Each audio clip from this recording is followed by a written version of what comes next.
ட்ரைபலிசம், அதாவது நம்ம இனத்தை சேர்ந்தவர் மேலே பற்று, மற்ற இனத்தர்கள் மேலே சேர்ந்தவர்கள் மேலே வெறுப்பு, இது இன்பார்ன் இன் ஹியூமன் நேச்சர். இதை போக்குறது கஷ்டம். இதை நம்ம கான்ஷியஸாக, just because it is genetic it doesn't mean அதை போக்க முடியாதுன்னு அர்த்தம் இல்லை. இதை போக்குறதுக்கு கான்ஷியஸாக முடிவு எடுக்கணும். இது எடுக்காட்டி இந்த மாதிரி தப்பு தான் நடக்கும். நம்ம ஏன் இவங்க சோஷியோ எக்கனாமிக் சர்வே கொண்டு வரதுக்கு தயங்குறாங்கிற பாயிண்ட்டு எல்லாருக்கும் தெரியும். ஏன்னா இந்த இதெல்லாம் வெளியே வரும்னு தெரியும். இந்த நான் பிராமின் மூமெண்ட் தமிழ்நாட்டிலையும் இந்த இது கர்நாடகா, மகாராஷ்டிரா இந்த மாதிரி ஸ்டேட்ஸில் அது உருவாகிறதுக்கு காரணமே சென்சஸ் தான். இந்த கணக்கு எடுத்தனால்தான் இந்த நான் பிராமின் மூவ்மெண்ட்டுக்கு ஒரு அம்யூனிஷன் கிடைச்சது. பாருங்க, எல்லாம் இவங்க எடுத்துட்டு போயிட்டு இருக்காங்க, நமக்கு இல்லைன்னு சொல்லி. ஸோ இந்த மூவ்மெண்ட் வளர்றதுக்கு காரணமே இந்த சென்சஸ் தான். அந்த 1881, 1891, 1901, 19ல் வந்து ஜஸ்டிஸ் பார்ட்டி ஃபார்ம் ஆகிற காரணம், பெரியார் மூவ்மெண்ட் வர காரணம், சப்சிக்வெண்ட் இதுக்கெல்லாம் வர காரணமே இந்த சென்சஸ் தான். ஸோ சென்சஸ் இருந்தால் உண்மையான நிலவரம் தெரிஞ்சிடும். அதனால நம்ம சென்சஸே பண்ணக்கூடாது. இதுதான் இந்த வாதம். இந்த பிரிவினை சக்திகள் இதாகுங்கிறதுல கதை. இது ரெண்டாவது பாயிண்ட். இது எடுக்கிறது ரொம்ப கஷ்டம். யாரோட ஜாதி என்னன்னு தெரியறது கஷ்டம். ஒரே ஜாதிக்கு பல பேர் இருக்கு. சில ஊர்ல இந்த பேர்ல கூப்பிடுவாங்க, இந்த ஊர்ல அந்த பேர்ல கூப்பிடுவாங்க. இதெல்லாம் பழைய கதை.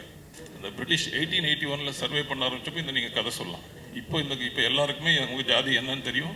நீங்க ஒண்ணு சொல்லி தரத. 57 முறை சுப்ரீம் கோர்ட் அந்த ஜட்மெண்ட்டை வலியுறுத்திருக்கு. 50% வரம்பை தாண்டக்கூடாது, எக்காரணத்துக்கும் ரிசர்வேஷன் 50% வரம்பை தாண்டக்கூடாதுன்னு சொல்லி சுப்ரீம் கோர்ட் திருப்பி சொல்லியிருக்கு. ஆனால் என்ன பண்ணாங்க, அந்த 10% இடபிள்யூஎஸ் ரிசர்வேஷன் வந்தப்போ என்ன பண்ணாங்க, அதில் 60% ஆயிடுச்சு. இப்போ 50% அந்த வரம்பு மீறிடுச்சு. அதுக்கு மட்டும் அப்போல்ட் பண்ணிட்டாங்க. அது வரைக்கும் 50% இருக்கக்கூடாதுன்னு தாண்டக்கூடாதுன்னு சொன்னாங்க. 10% ரிசர்வேஷனை அப்போல்ட் பண்ணி இப்போ 60% ரிசர்வேஷன் இருக்கு. சென்ட்ரல் கவர்மெண்ட் எடுக்காட்டி பரவாயில்ல, அவங்க எடுப்பாங்களான்னு we are not very sure. அந்தந்த ஸ்டேட்ஸ் கண்டிப்பாக எடுக்கலாம். அண்ட் அந்தந்த ஸ்டேட்ஸ் கண்டிப்பாக எடுக்கணும். பிகாஸ் சர்வே எடுக்கிறதுக்கு ஒரு ஸ்டேட் கவர்மெண்ட்டுக்கு உரிமை உண்டு. நீங்கள் பிலோ த பாவர்ட்டி லைன் ஏழைகள் யாருங்கிறதுக்கு சர்வே எடுக்கிறீங்க, எல்பிஜி சிலிண்டர் யாருக்கு கொடுக்குறதுன்னு சர்வே எடுக்கிறீங்க, 1000 ரூபா மகளிர் இது யாருக்கு கொடுக்குறதுன்னு சர்வே எடுக்கிறீங்க. எல்லாத்துக்கும் சர்வே ஸ்டேட் கவர்மெண்ட் சர்வே எடுக்கிறப்ப இதுக்கும் ஸ்டேட் கவர்மெண்ட்ஸ் எடுத்துகிட்டு போகலாம். கர்நாடகாவில் சென்சஸ் பண்ணியிருக்காங்க 2015, இது வரைக்கும் வெளியே விடல. பீகாரில் பண்ணிட்டு உடனே வெளியே விட்டாங்க. என்னோட கருத்து, census is like a selfie. இதில் நம்ம என்ன எப்படி இருக்கும், நம்ம மூஞ்சி அழகாக இருக்கா நல்லா இல்லை இருக்கா இல்லைன்னு நமக்கு அதில் பார்த்து தெரியும். அண்ட் இந்த செல்ஃபி எடுக்கக்கூடாது, பரீட்சையை நடத்தக்கூடாது, மெடிக்கல் டெஸ்டே பண்ணக்கூடாது, ஆனால் நோயை ட்ரீட் பண்ணணும், பரீட்சையை நடத்தாமல் உங்களுக்கு மார்க் கொடுக்கணும், இப்படின்னு சொன்னால் இது சரியாக வராது. ஐஏஎஸ்ல இருக்கிறப்போ என்னோட ஒரு தனி அனுபவத்தை பற்றி நான் சொல்ல விரும்புகிறேன். ஏழைகள் யார், உண்மையான ஏழைகள் யார் என்பதற்கு ஒரு என்ன எடுத்துக்காட்டுன்னு சொல்லி யூனியன் பிளானிங் கமிஷன் பல்வேறு நார்ம்ஸ் கொண்டு வந்துருக்கு. Income, assets, daily gallery intake, இந்த மாதிரி பல்வேறு இது கொடுத்துருக்கு. ஆனால் என்னை பொறுத்த வரைக்கும் ஒரு உண்மையான yardstick to determine poverty is housing. நீங்கள் எப்பேற்பட்ட வீட்டில் இருக்கீங்க, அது உங்களோட உண்மையான பாவர்ட்டியா இல்லையான்னு காட்டும். மட் வால்டு thatched roof houses, அதாவது மண் சுவர் கூரை வீட்டில் தங்குறவங்க உண்மையான ஏழைகள். அதுக்கு மற்ற வீட்டில் இருக்கிறவங்க ஏழைகள் இல்லாமல் இல்லைன்னு சொல்ல, இதில் இருக்கிறவங்க கண்டிப்பாக உண்மையான ஏழைகள்.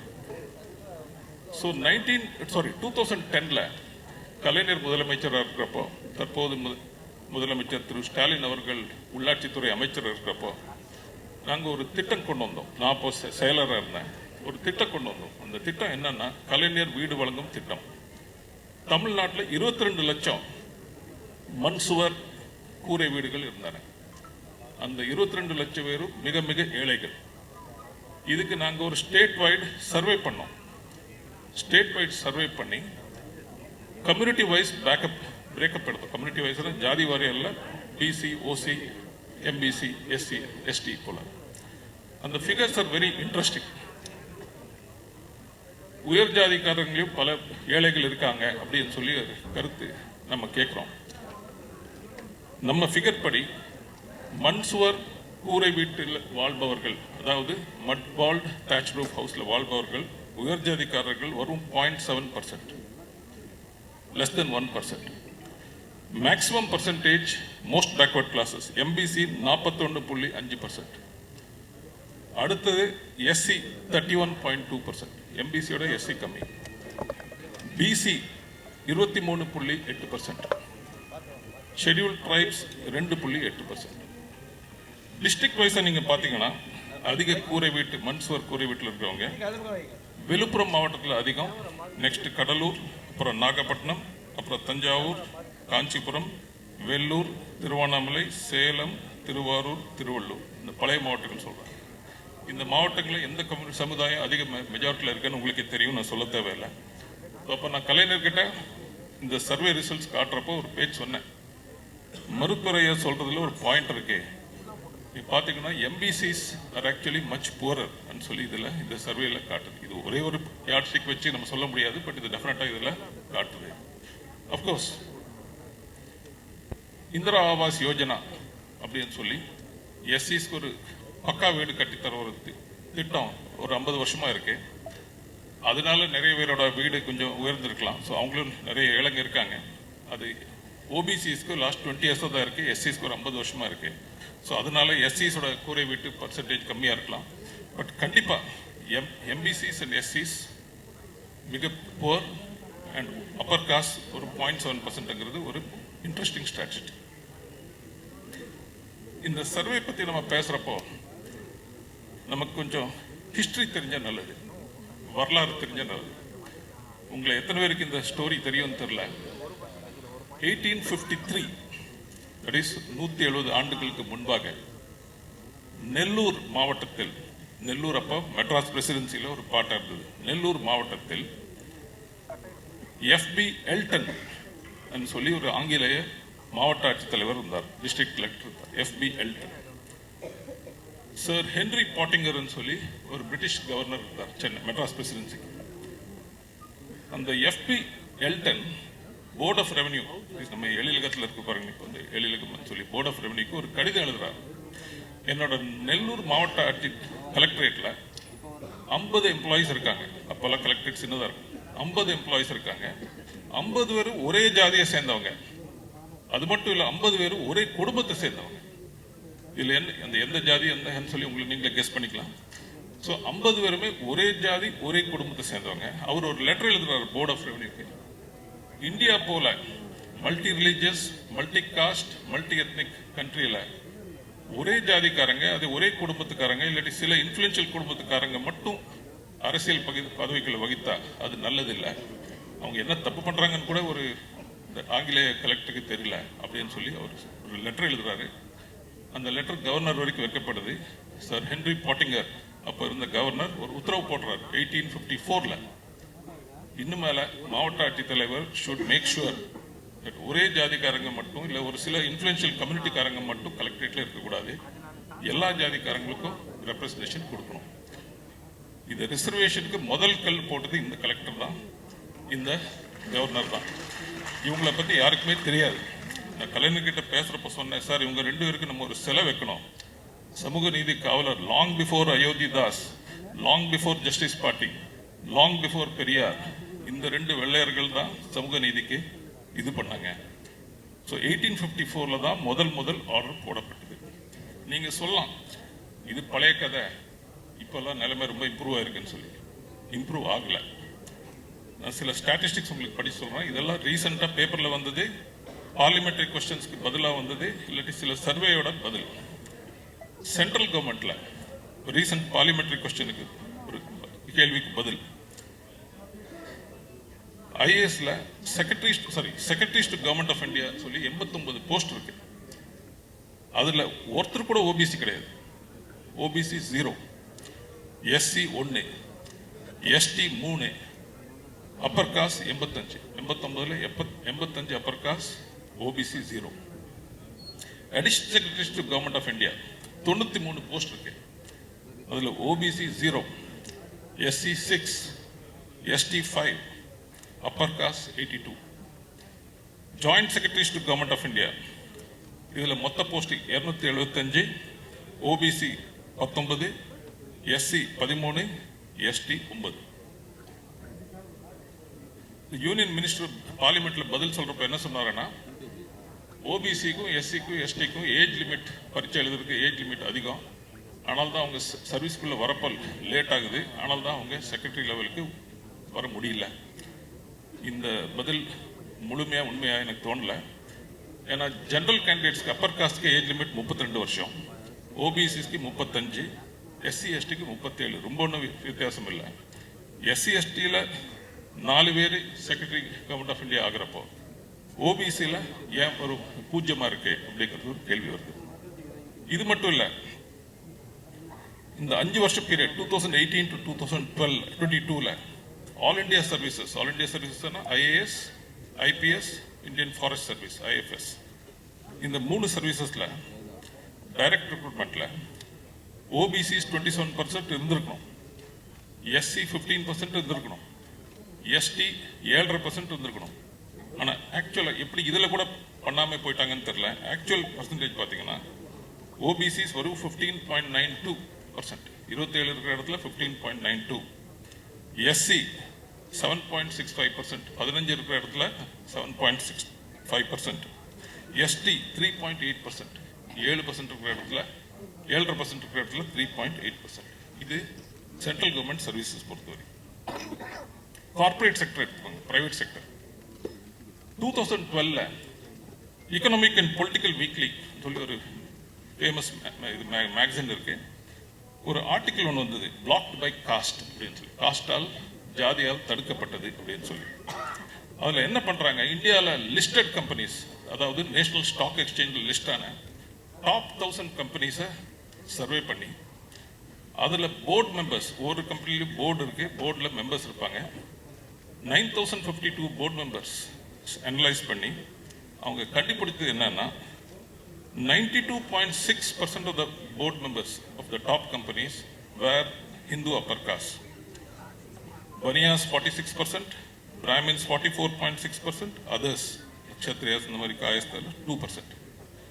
OBC வரும் 3.5%, 3.8%, SC ST வரும் 3.5%. இது OBC and SC ST கூட மோஸ்ட்லி பப்ளிக் செக்டர் அண்டர்டேக்கிங்ல தான், பிரைவேட் செக்டர்ல வெரி ஃபியூ. நெக்ஸ்ட் நம்ம எஜுகேஷன்ல பார்ப்போம். IITs, Indian Institute of Technology, Indian Institute of Science, இந்த மாதிரி. நேச்சர்ன்னு சொல்லி ஒரு புகழ்பெற்ற ஆங்கில பத்திரிகையை பற்றி கேள்விப்பட்டிருப்பீங்க, சயின்டிஃபிக் ஜேர்னலில் அதுதான் உலக புகழ்பெற்றது. இந்த வருஷம் ஜனவரியில் நேச்சரில் ஒரு ஆர்டிக்கல் வருது. அதில் என்ன சொல்கிறாங்கன்னா, இந்த top 5 IITs and Indian Institute of Science, 98% of professors and more than 90% of assistant and associate professors are from upper caste. That is, professor post 98%, assistant and associate professor post 90% மேல இந்த top 5 IITஸ்லயும் Indian Institute of Scienceலயும் பிராமின்ஸ் தான், sorry upper caste தான். Tata Institute of Fundamental ரிசர்ச்னு சொல்லி பெங்களூர்ல இருக்கு, பாம்பேல இருக்கு, அதில் 100% அப்பர் காஸ்ட் தான். Okay, this is as far. இப்போ சென்ட்ரல் யூனிவர்சிட்டிஸ் எடுத்தீங்கன்னா state universities are much better. For example தமிழ்நாட்டில் ஸ்டேட் யூனிவர்சிட்டியில் எவ்வளோ பெட்டரு. பட் சென்ட்ரல் யூனிவர்சிட்டிஸ் எடுத்தீங்கன்னா 45 சென்ட்ரல் யூனிவர்சிட்டிஸ் இருக்கு, 45 VCs இருக்கும். அதில் 5 பேர் தான் ஓபிசி, ஒருத்தர் எஸ்சி, ஒருத்தர் எஸ்டி. ஓபிசிக்கு ரிசர்வ் பண்ண போஸ்ட்ல 46% காலியாக வச்சிருக்காங்க, ஃபில்அப் பண்ணாம.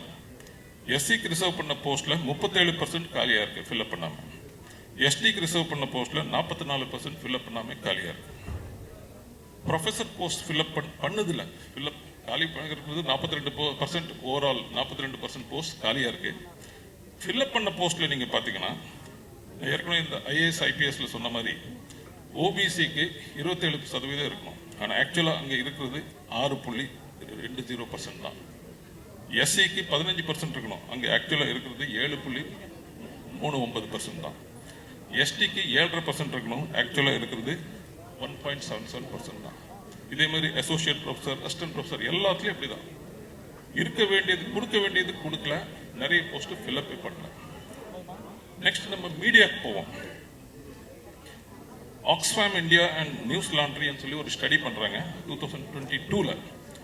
அந்த ஸ்டடி படி லீடர்ஷிப் பொசிஷன், மீடியாவில் லீடர்ஷிப் பொசிஷனில் இருக்கவங்க 88% அப்பர் காஸ்ட். நீங்கள் மீடியாவோட பயஸ் நீங்கள் கிளியராக பார்க்கலாம். Media is biased against reservation, biased against OBC, SC, ST நம்ம நியூஸ் ஐட்டமும் மற்ற இது பார்க்குறப்போ நம்ம கிளியராக தெரியுது. Most of the media, at least I'm not saying about state level media. English and Hindi news பேப்பர்ஸில் ஆர்டிக்கல் எழுதுகிறவங்களை பார்த்தீங்கன்னா 60% upper caste, 10% OBC, SC, ST 5%, மீதி மைனாரிட்டிஸ் அந்த மாதிரி. இங்கிலீஷ் டிவி சேனல் ஆங்கர்ஸில் பார்த்தீங்கன்னா 56% upper caste, OBC 11%, SC, ST 0, ஒருத்தர் கூட இல்லை. கடைசியாக ஜுடிஷரிக்கு வரும். சரி, இவங்க எல்லாம் சரியா இல்லாட்டி கூட நம்ம ஜுடிஷரி நம்பிட்டு இருக்கலாம்னு சொல்லி நம்ம நினைக்கிறோம். ஜுடிஷரியில் இது ஒரு பார்லிமெண்டரி கொஸ்டினோட பதில். During the 5-year period from 2018 to 2022, 79% of High Court judges appointed were from upper caste. 79% கடந்த 5 வருஷத்துல அப்பாயிண்ட் ஆனவங்க உயர் ஜாதி, உச்ச ஜாதி, அப்பர் காஸ்ட்லேருந்து அப்பாயிண்ட் ஆயிருக்காங்க. ஓபிசிலேருந்து வரும் 12%, எஸ்சிலேருந்து வரும் 3%, எஸ்டிலேருந்து 1.5%. இந்த கொலேஜியம் வந்ததுக்கப்புறம் 93, 94 கொலேஜியம் சிஸ்டம் வந்ததுக்கப்புறம் இது இன்னும் மோசமாயிருச்சு. அட்லீஸ்ட் வந்து government is appointing, government has to balance all the cost and இது. ஸோ நிறைய ஜட்ஜஸ் ஓபிசி, எஸ்சி, எஸ்டிலேருந்து வந்துட்டு இருந்தாங்க. இப்போ இவங்களே அப்பாயிண்ட் பண்ணிக்கிறனால இந்த மாதிரி இன்பிரீடிங் மாதிரி ஆகிட்டு இருக்கு. 79% இது அப்பர் காஸ்ட் மட்டும்தான். சரி, உயர் ஹையர் ஜுடிஷியல் தான் இந்த problem. What about subordinate judiciary அப்படின்னு நீங்கள் கேட்டிங்கன்னா, that is district level court, அது கீழே இருக்கிற கோர்ட்டில் என்ன நிலைமைன்னா, எந்த ஸ்டேட்லையுமே, இந்தியாவில் இருக்கிற எந்த ஸ்டேட்லையுமே எஸ்சி, எஸ்டி, ஓபிசி கோட்டா அத்தனையுமே நிரப்பப்பட்டது எந்த ஸ்டேட்டுமே இல்லை. தமிழ்நாட்டில் ஓபிசி நிரப்பப்பட்டிருக்கு, எஸ்சி, எஸ்டி புதுசாக நிரப்பப்படல. சில ஸ்டேட்டில் இது பண்ணியிருக்கு, அது பண்ணல. சில ஸ்டேட்டில் 3மே பண்ணல. அந்த மாதிரியெல்லாம் இருக்கு. ஸோ இதில் என்ன தெரியுதுன்னு சொன்னால், there is a systemic discrimination.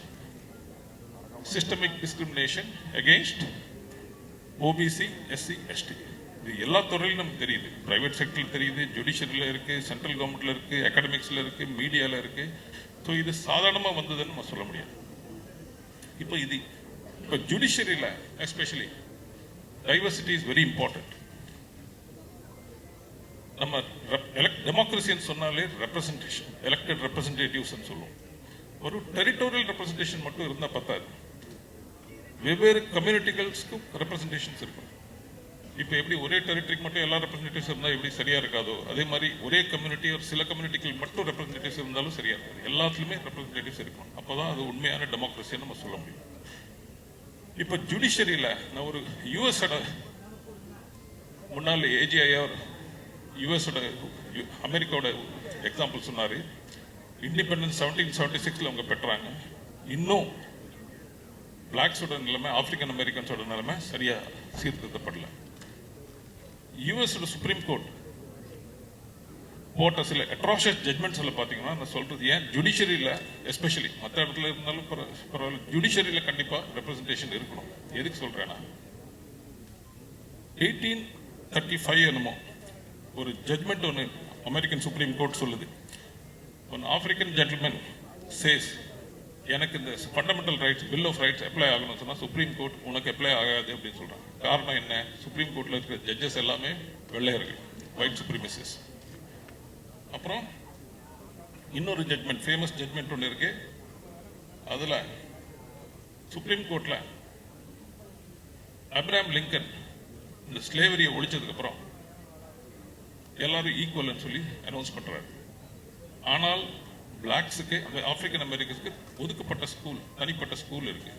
So யாரோ கேஸ் போடுறாங்க, பிளஸ்ஸி வர்சஸ் ஃபர்கியூசன் சொல்லி ஒரு கேஸ் போடுறாங்க. சுப்ரீம் கோர்ட் சொல்லுது, நீங்கள் ஈக்குவல் ஆனால் நீங்கள் செப்பரேட் பட் ஈக்குவல்னு சொல்லி ஒரு மோசமான ஜட்மெண்ட் போடுறாங்க. நீங்கள் ஒயிட்ஸ்க்கும் நீ பிளாக்ஸுக்கும் சமமாக இருக்கலாம், ஆனால் நீங்கள் ஒரே ஸ்கூலில் படிக்க முடியாது அப்படின்னு சொல்லி ஒரு ஆர்டர் போடுறாங்க. இன்னொன்று 1883 பிளாக்ஸும் ஒயிட்ஸும் கல்யாணம் பண்ணக்கூடாது, அந்த கல்யாணம் பண்ணாது இல்லீகல்னு சொல்லி அமெரிக்கன் கவர்மெண்ட் ஒரு கொண்டு வந்த சட்டத்தை சேலஞ்ச் பண்ணுறாங்க. இது செல்லும் அப்படின்னு சொல்லி சுப்ரீம் கோர்ட்டு உத்தரவு போடுது. 1967 தான், ஆல்மோஸ்ட் 84 இயர்ஸ்க்கு அப்புறம் தான் அந்த உத்தரவை ரத்து பண்ணுது. 1940s America was at war with Germany and Japan. அமெரிக்காவில் இருக்க ஜெர்மன்ஸை இவங்க ஒன்றும் பண்ணல, ஆனால் ஜாப்பனீஸ் எல்லாரையுமே, இது நிறைய பேருக்கு தெரியாது, ஜாப்பனீஸ் எல்லாரையுமே ஒரு கான்சன்ட்ரேஷன் கேம்பில் போட்டு இது பண்ணுறாங்க. ஜாப்பனீஸை கான்சன்ட்ரேஷன் கேம்பில் போட்டு இது பண்ணுறாங்க. ஸோ ஒரு ஜாப்பனீஸ் இதை சேலஞ்ச் பண்ணுறான், இது டிஸ்கிரிமினேஷன், ஜெர்மன்ஸை நீங்கள் பண்ணல எங்களை மட்டும் பண்ணுறீங்கன்னு சொன்னால் இது சரிதான் அப்படின்னு சொல்லி சுப்ரீம் கோர்ட் சொல்கிறாங்க. இதில் என்ன தெரிய வருது, நீங்கள் ஒரு சுப்ரீம் கோர்ட் ஜட்ஜாக இருந்தாலும் கூட, அமெரிக்கன் சுப்ரீம் கோர்ட் ஜட்ஜாக இருந்தாலும் கூட உங்கள் அந்த என்ன இனப்பற்று உங்களை விட்டு போகல. இந்த ப்ராப்ளம் எல்லா இடத்துலையுமே இருக்கு. ஸோ இது நம்ம எதுக்கு நான் இந்த பாயிண்ட் சொல்ல வரேன்னா, we have to recognize the fact that tribalism is an inherent feature of human nature. Tribalism சொன்னா நாங்கள் மனிதர்கள் anatomically modern human beings originated in Africa about 3 lakh years ago. ஒரு 3 லட்சம் ஆண்டுகளுக்கு முன்பு ஆப்பிரிக்காவில் மனிதர்கள் உருவானார்கள், anatomically modern humans. அதில் 2,90,000 years இவங்க சின்ன சின்ன ட்ரைப்ஸில் ஹண்டர் கேதரஸாக சுற்றிட்டு இருந்தாங்க, வேட்டையாடுபவர்கள் சேர்ப்பவர்களாக சுற்றிட்டு இருந்தாங்க. கடந்த 10,000 ஆண்டாம தான் நம்ம செட்டில் லைஃப், அக்ரிகல்ச்சரில் செட்டில் லைஃபாக இருக்கும். அந்த 2,90,000 இயர்ஸ் இந்த ட்ரைபை சுற்றினால நம்ம ஜெனட்டிக்கலி நம்ம மனப்பான்மையில் நம்ம ட்ரைப் மேலே பற்று. Tribe can take any form. Tribe can be your caste, tribe can be your religion, tribe can be your language, tribe can be your nation, tribe can be your club, tribe can be your sports team.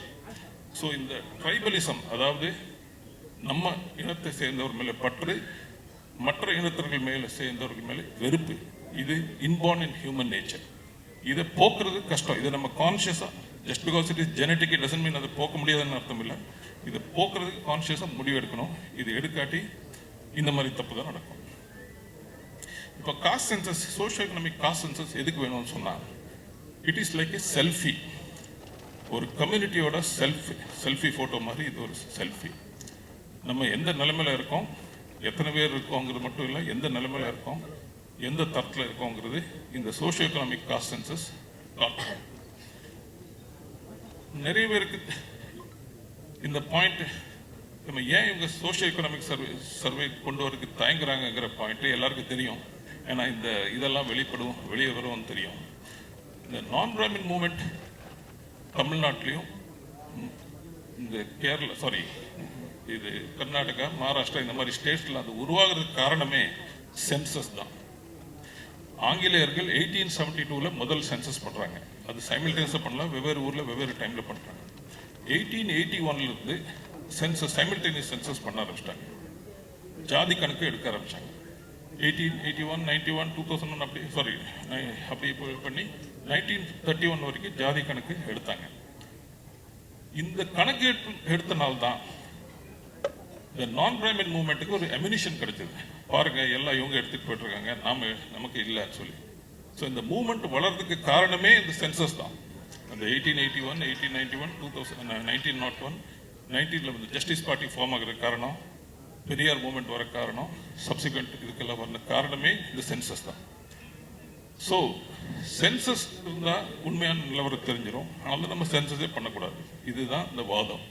இதுக்கு வெவ்வேறு argument கொடுக்குறாங்க. ஒன்று, மதவாத சக்திகள், பிரிவினை சக்திகள் இதில் strengthen ஆகும். இது கதை. ஏன்னா சென்சஸில் நம்ம ரிலீஜன் எடுக்கணும். ரிலீஜன்னால பிரிவினை சக்திகள் இதாகாதான். சென்சஸில் நம்ம லாங்குவேஜ் எடுக்கணும், லாங்குவேஜ்னால ஆகாதான். அண்ட் சென்சஸில் நம்ம எஸ்சிஸ்க்கும் எஸ்டிஸ்க்கும் பண்ணுறோம். எஸ்சிஸ்க்கு எஸ்டிஸ்க்கு பண்ணுறப்போ சப்காஸ்டோட சேர்ந்து பண்ணுறோம். எஸ்சிஸில் ஒரு 1624 சப்காஸ்ட் இருக்குது, எஸ்டியில் ஒரு 699 ட்ரைப்ஸ் இருக்குது. இந்த சப்காஸ்ட் வாரியாக நம்ம எடுக்கிறோம். எஸ்சி மட்டும் இல்லை, எஸ்சி அண்ட் ஆம்னிபஸ் கேட்டகரியில் இண்டிவிஜுவல் சப்காஸ்ட் வாரியாக, ஜாதி வாரியாக எடுக்கிறாங்க. எஸ்சிஸ்க்கு எஸ்டிஸ்க்கு எடுக்கிறப்போ நீங்கள் இதுக்கு ஏன் எடுக்கக்கூடாது? இது ஃபர்ஸ்ட் வாரம். இந்த பிரிவினை சக்திகள் இதாகுங்கிறதுல கதை. இது ரெண்டாவது பாயிண்ட். இது எடுக்கிறது ரொம்ப கஷ்டம். யாரோட ஜாதி என்னன்னு தெரியறது கஷ்டம். ஒரே ஜாதிக்கு பல பேர் இருக்கு. சில ஊர்ல இந்த பேர்ல கூப்பிடுவாங்க, இந்த ஊர்ல அந்த பேர்ல கூப்பிடுவாங்க. இதெல்லாம் பழைய கதை. இந்த பிரிட்டிஷ் 1881 சர்வே பண்ண ஆரம்பிச்சப்போ இந்த நீங்க கதை சொல்லலாம். இப்போ எல்லாருக்குமே உங்க ஜாதி என்னன்னு தெரியும், நீங்க ஒண்ணு சொல்லி தரதா வேற. ஸோ இது போய் இந்த argument is not correct. And anyway schedule caste and schedule tribe census நீங்க பண்றப்போ ஜாதி வாரியா நீங்க பண்றீங்க. நான் ஏற்கனவே சொன்ன மாதிரி ஷெட்யூல் காஸ்ட்ல ஒரு 1624 காஸ்ட் சப் காஸ்ட் இருக்கு. அண்ட் ஷெட்யூல் ட்ரைபில் 699 ட்ரைப்ஸ் இருக்குது. அதில் நீங்கள் ஜாதி வாரியம் பண்ணுறப்போ இதில் பண்ணுறதுக்கு ஒன்றும் கஷ்டம் இல்லை. Same principal applies here also. Third point, இந்த இது பண்ணால் 50% ரிசர்வேஷனை மீற சொல்லி போஸ்டர்ஸ் உருவாக்கும். இவங்க லாபி பண்ணுவாங்க. 50% அந்த லக்ஷ்மண் ரேகா அவர் முன்னாள் ஏஜிஐயா சொன்னது போல Balaji versus state of Karnataka 1963 ஒரு சுப்ரீம் கோர்ட் ஜட்மெண்ட்ல சுப்ரீம் கோர்ட் என்ன சொல்லியிருக்காங்கன்னா, ரிசர்வேஷன் 50% வரம்பை தாண்டக்கூடாது. ஏன்னா reservation is an exception, equality is the rule, the exception should not eat the rule, so reservation should not exceed 50% அப்படின்னு சொன்னாங்க. இந்த பாலாஜி கேஸ் வந்தது 1963. அதுக்கப்புறம் ஒரு வாட்டியில் 2 வாட்டியில் 3 வாட்டியில் 57 முறை சுப்ரீம் கோர்ட் அந்த ஜட்மெண்ட்டை வலியுறுத்திருக்கு. 50% வரம்பை தாண்டக்கூடாது, எக்காரணத்துக்கும் ரிசர்வேஷன் 50% வரம்பை தாண்டக்கூடாதுன்னு சொல்லி சுப்ரீம் கோர்ட் திருப்பி சொல்லியிருக்கு. ஆனால் என்ன பண்ணாங்க, அந்த 10% இடபிள்யூஎஸ் ரிசர்வேஷன் வந்தப்போ என்ன பண்ணாங்க, அதில் 20% ஆயிடுச்சு. இப்போ 50% அந்த வரம்பு மீறிடுச்சு. அதுக்கு மட்டும் அப்போல்ட் பண்ணுறாங்க. அது வரைக்கும் 50% இருக்கக்கூடாதுன்னு தாண்டக்கூடாதுன்னு சொன்னாங்க.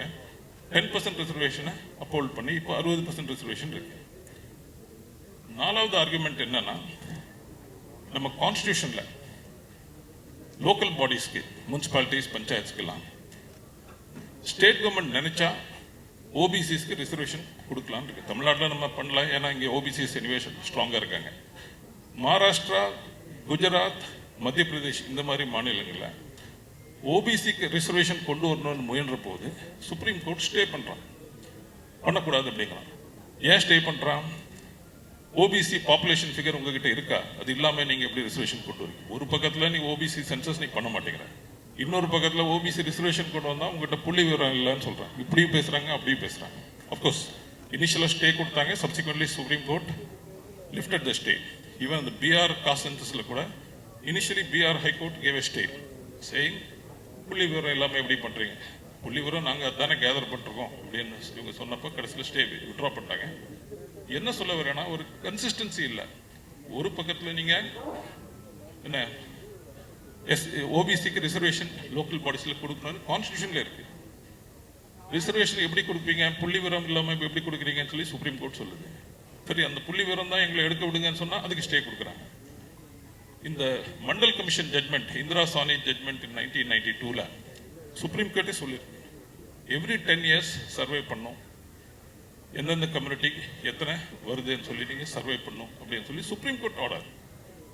புரியுதுங்களா? ஸோ இது நம்ம ஒன்றும் புதுசாக சொல்ல தேவையில்லை, சுப்ரீம் கோர்ட்டே இது சொல்லியிருக்கு.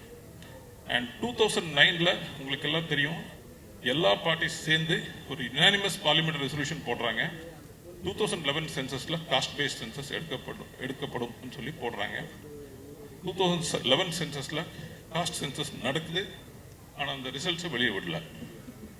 இப்போ அடுத்த சென்சஸ்ல கண்டிப்பா காஸ்ட் சென்சஸ் எடுக்கணும்னு சொல்லி அதுக்கு தான் இந்த கருத்தரங்கமும் மற்ற இதுவும் நடந்துட்டு இருக்கு. இது சென்ட்ரல் கவர்மெண்ட் அவங்க ஸ்டாண்டை கிளியராக சொல்லிட்டாங்க, நாங்கள் இதை பண்ண விரும்பல, இதில் டெக்னிக்கல் டிஃபிகல்ட்டிஸ் இருக்குது அப்படின்னு சொல்லி 2021ல் அவங்க ஸ்டாண்டை சுப்ரீம் கோர்ட்டுக்கு முன்னால் கிளியராக சொல்லிட்டாங்க.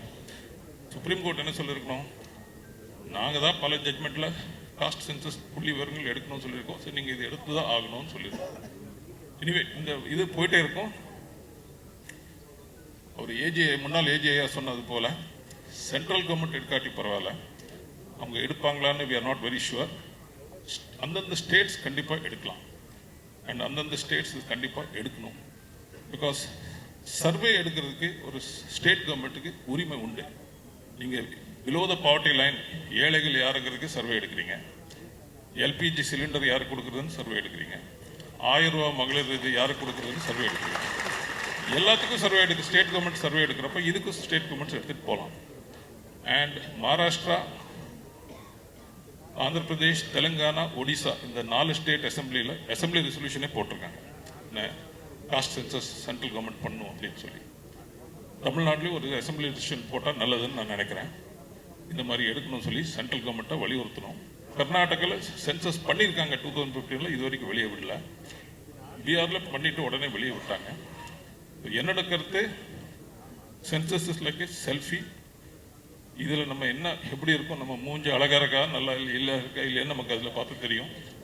அண்ட் இந்த செல்ஃபி எடுக்கக்கூடாது, பரீட்சையை நடத்தக்கூடாது, மெடிக்கல் டெஸ்ட்டே பண்ணக்கூடாது, ஆனால் நோயை ட்ரீட் பண்ணணும், பரீட்சையை நடத்தாமல் உங்களுக்கு மார்க் கொடுக்கணும், இப்படின்னு சொன்னால் இது சரியாக வராது. ஸோ நம்ம சமூக நோய்களை திருத்ததுக்கு இந்த சமூக சோஷியோ எக்கனாமிக் காஸ்ட் சென்சஸ் கண்டிப்பாக பண்ணி ஆகணும்.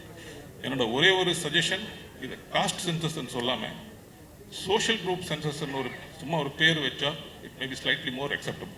And the word very mention of the word caste somehow brings in some resistance.